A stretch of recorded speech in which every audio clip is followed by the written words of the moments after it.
I get asked all the time, should I use OBS or Streamlabs?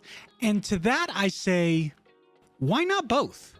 Hear me out. As broadcast software goes, OBS is very vanilla. It's very plain and very confusing if you don't know what you're doing. There's a ton of tutorials online and you could learn on your own. And once you do, OBS is super powerful. On the other side, though, if you're brand new to streaming and you really don't want to get into the intricacies of all the different plugins and really customizing it and catering to your specific needs, Streamlabs is actually quite great.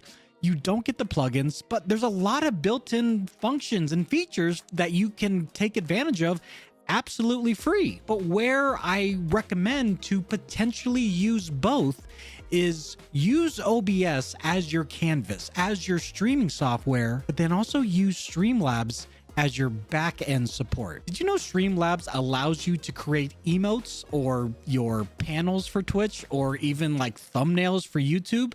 What about an actual like merch store? I don't know why the merch store is this big, but like that's what Streamlabs has. And yes, it is behind a paywall. I'm going to tell you that right now.